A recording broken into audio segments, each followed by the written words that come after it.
नमस्कार दर्शकों, जी times news 24 live में आपका स्वागत है। मैं हूं आर के शर्मा और आप देख रहे हैं आज के मुख्य समाचार। जब से चुनाव घोषित हुआ है,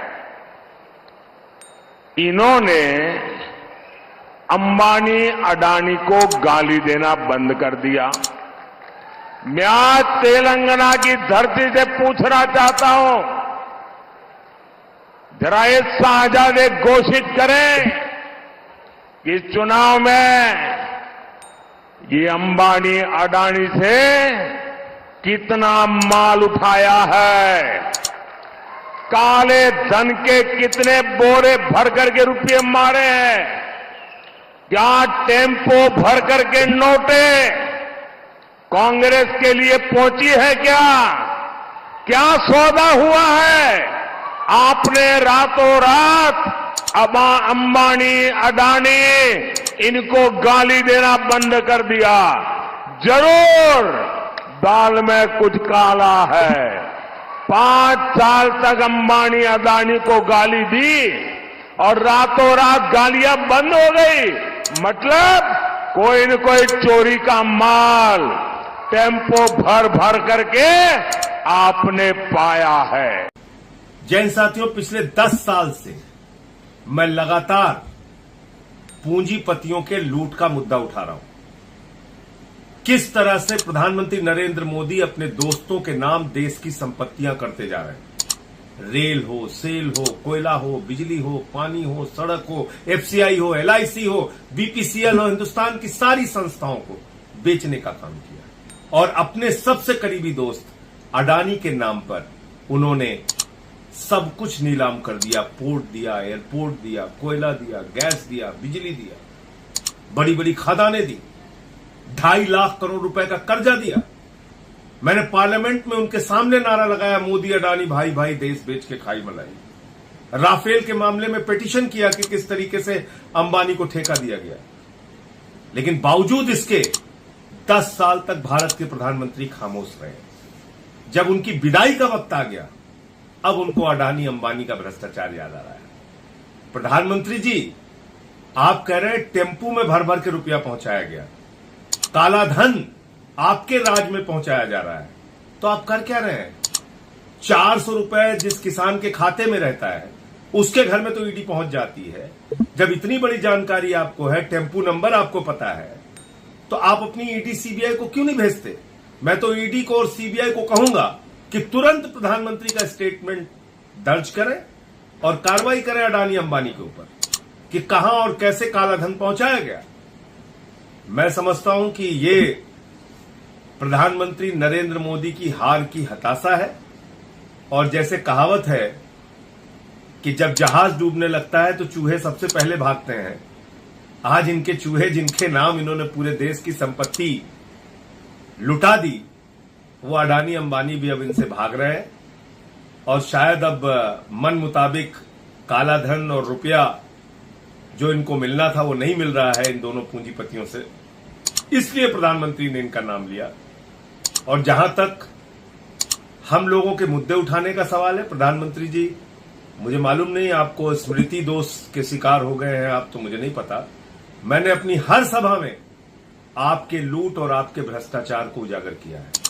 हर सभा में बताया है कि आपने कैसे अडानी के नाम, अपने दोस्तों के नाम इस देश की सारी संस्थाएं नीलाम कर दी है, कैसे आपने बैंकों को लुटाया है, कैसे आपने पूंजीपतियों का 15 लाख करोड़ रुपए माफ किया है, कैसे आपके दोस्त बैंकों का हजारों करोड़ लूट के हिंदुस्तान छोड़ के भाग गए। आपने तो कभी कार्रवाई की नहीं। अब आपके जाने का वक्त हो रहा है, सरकार की विदाई का वक्त हो रहा है, तो अब आपको अडानी अंबानी याद आ गए आज। लेकिन इस देश की जनता आपकी असलियत अब जान चुकी है।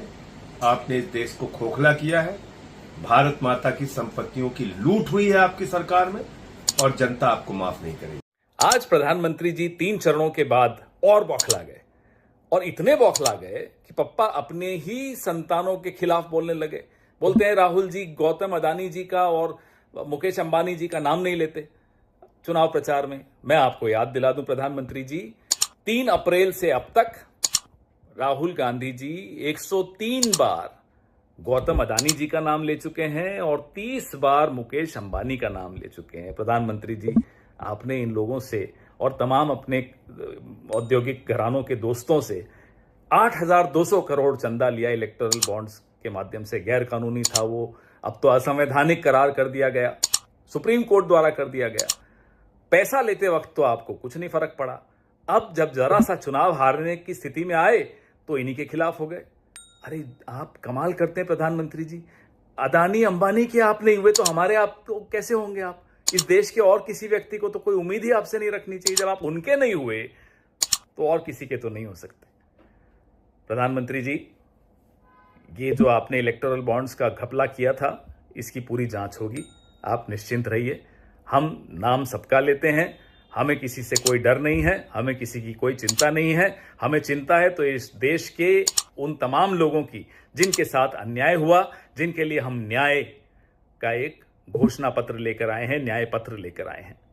रही बात आपके दोस्तों की, तो जो 21 औद्योगिक घराने हैं उनकी कुल संपत्ति 70 करोड़ हिंदुस्तानियों की संपत्ति के बराबर है। सोचिए आपने किस तरह का देश पिछले 10 साल में बना दिया। नमस्कार मोदी जी, थोड़ा सा घबरा गए क्या? नॉर्मली आप बंद कमरों में अदानी जी अंबानी जी की बात करते हो, पहली बार आपने पब्लिक में अदानी अदानी अंबानी बोला। और आपको यह भी मालूम कि ये टेम्पो में पैसा देते हैं, क्या ये आपका पर्सनल एक्सपीरियंस है क्या? एक काम कीजिए, सीबीआईडी को इनके पास भेजिए ना, पूरी जानकारी करिए, इंक्वायरी कराइए, जल्दी से जल्दी कराइए, घबराइए मत मोदी जी। और मैं देश को फिर से दोहरा के कह रहा हूं, जितना पैसा नरेंद्र मोदी जी ने इनको दिया है ना, उतना ही पैसा हम हिंदुस्तान के गरीब लोगों को देने जा रहे हैं।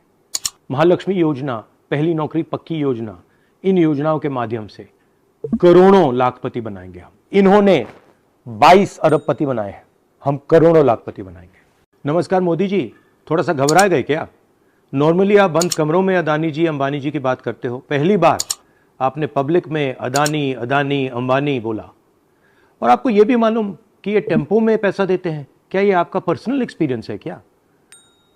एक काम कीजिए, सीबीआईडी को इनके पास भेजिए ना, पूरी जानकारी करिए, इंक्वायरी कराइए, जल्दी से जल्दी कराइए, घबराइए मत मोदी जी। और मैं देश को फिर से दोहरा के कह रहा हूं, जितना पैसा नरेंद्र मोदी जी ने इनको दिया है ना, उतना ही पैसा हम हिंदुस्तान के गरीब लोगों को देने जा रहे हैं। महालक्ष्मी योजना, पहली नौकरी पक्की योजना, इन योजनाओं के माध्यम से करोड़ों लाखपति बनाएंगे हम। इन्होंने 22 अरबपति बनाए हैं, हम करोड़ों लाखपति बनाएंगे।